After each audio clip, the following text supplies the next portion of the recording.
Hello friend, welcome to Poonia vlogs. और दोस्तों, आज हैं हम हमारे गांव में और गांव में हम खेतों में रहते हैं। तो आज आपको हमारे यहाँ की खेतों का नज़ारा दिखाते हैं। तो घर से बाहर आते ही यहाँ खड़ी है अपनी बाइक। तो दोस्तों, अब हम निकले थे गांव में घूम के आने के लिए खेतों के इन कच्चे रास्तों से।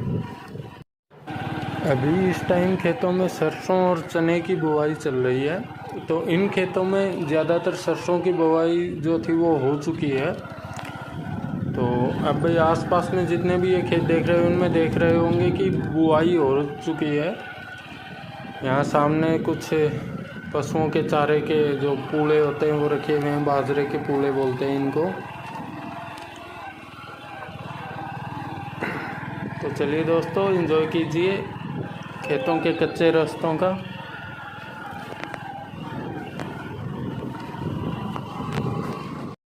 तो दोस्तों, हम खेतों से निकल के बाहर आ चुके हैं। इस जगह को बनदेव जोड़ बोला जाता है हमारे गांव में, क्योंकि इस रास्ते के ऊपर आगे चल के एक मंदिर आता है दादा बनदेव जी महाराज का। काफ़ी बड़ा मंदिर है, उस मंदिर की एक अलग वीडियो बनाएंगे। और इस रास्ते को भी दादा बनदेव वाला शेर बोला जाता है। हमारे गांव की देसी लैंग्वेज में इसे शेर वाला रास्ता बोलते हैं। तो दोस्तों, गांव में घूम के वापस आ चुके हैं और अभी जहां अपन चल रहे हैं ये हमारा खुद का ही खेत है। इसमें पूरे में सरसों की बुआई हो रखी है और आगे कुछ दूर में कपास की फसल खड़ी है। यह फुहारा सेट पड़ा है जिससे हम फसल में पानी देते हैं। और आगे कपास की फसल खड़ी है, उससे आगे थोड़ी जगह यहाँ पे चारा ही बोया गया था जो इधर लगा रखा है अभी पशुओं के लिए, जो सूखने के बाद में उसे काटा जाएगा और जो पशुओं को डाला जाता है। फिर ये अपने खेतों के कच्चे रास्ते। और ये खड़ा है नरमा, कपास भी बोलते हैं जिसे। कपास तो इसमें से निकाल ली गई है, ये खाली सूखी हुई फसल ही खड़ी है उसकी। इसके अंदर ऐसे कपास होती है और इनको बस सीधा निकाल लो, पकड़ के खींच लो, निकल के आ जाती है। इसी को इकट्ठा करते हैं, फिर बेच देते हैं। जब ये हरी रहती है तो कुछ इस तरह के पौधे रहते हैं इसके, और सूखने के बाद में जब इसमें से निकाल लिया जाता है तो कुछ ऐसे बचती है पीछे से। अब आज इसका पूरा काम निपट गया है, पूरी इसके अंदर से निकाल ली गई है। अब इसको काट के और फिर पूरे खेत में पानी दे के फिर गेहूँ बो देंगे इसके अंदर। गेहूँ की बुआई करनी है, इसीलिए लेट हो चुके हैं। इस टाइम तक ये खड़ी है, वरना तो पहले ही काट ली जाती है। आगे सरसों की बुआई कर रखी है, सरसों की बुआई के लिए पहले काट ली जाती है। अभी ये यहाँ तक है, यहाँ से आगे भी थी, आगे तक वो सामने जो पेड़ दिख रहा है वहाँ पे जो थोड़ी सी मिट्टी की डोली सी दिख रही है ना, वो वहाँ तक अपना खेत है पूरा। इसके अंदर सरसों बो दी गई है और ये नरमा पूरा आगे तक था, लेकिन आगे सरसों बोने के लिए पहले से ही कटाई करके और सरसों बो दी गई है। तो सरसों की बुआई यहाँ पे हो गई, लेकिन अभी सरसों उगी नहीं है पूरी। तो उगने के बाद में दिखाएंगे आपको सरसों भी।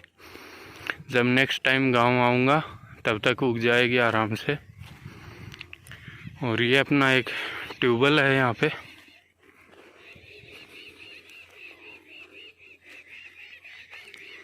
अभी तो बंद पड़ा है क्योंकि सरसों की बुआई अभी की है, तो अभी पानी देना नहीं है इसमें।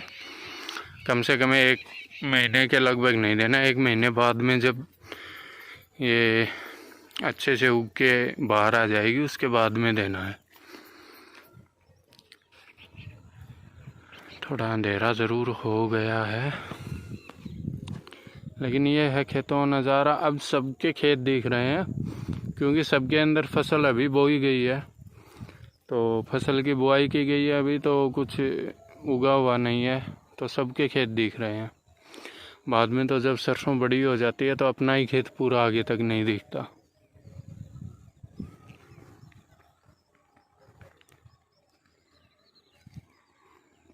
ये देखिए दोस्तों,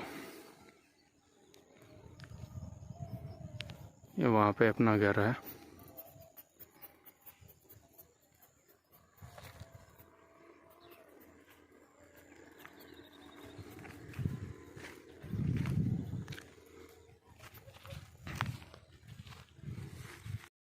और इस टाइम इन खेतों के अंदर इस टाइम पे आके ऐसा मौसम हो जाता है कि न गर्मी न ज़्यादा ठंड, थोड़ी थोड़ी ठंड रहती है इस टाइम, जो अभी स्टार्ट हो गई है। मिडनाइट तक जाते जाते अच्छे से ठंड हो जाती है।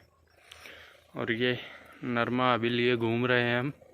ये घर पे जाएंगे, घर पे बहुत सारा इकट्ठा कर रखा है, निकाल के उसके अंदर डाल देंगे। और यहाँ पे पड़ा हुआ है अपने फव्वारों का सेट, जिससे पानी देते हैं खेत में।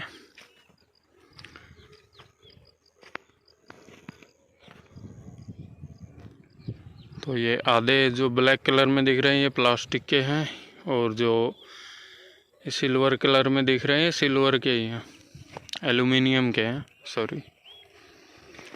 और ये होते हैं फव्वारे जो कुछ इस तरह से चलते हैं।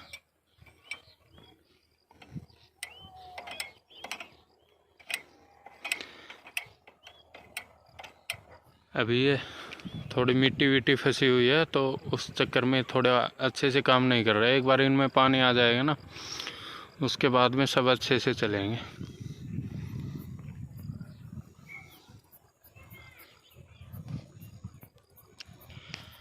शहरों की अपेक्षा ये एकदम शांति का माहौल होता है। शहरों में तो अलग अलग गाड़ियों की आवाज़ें आती रहती हैं, यहाँ पे कोई आवाज़ नहीं है, एकदम शांत। खाली पक्षियों की आवाज़ होती है चहकने की, बाकी कोई आवाज़ नहीं।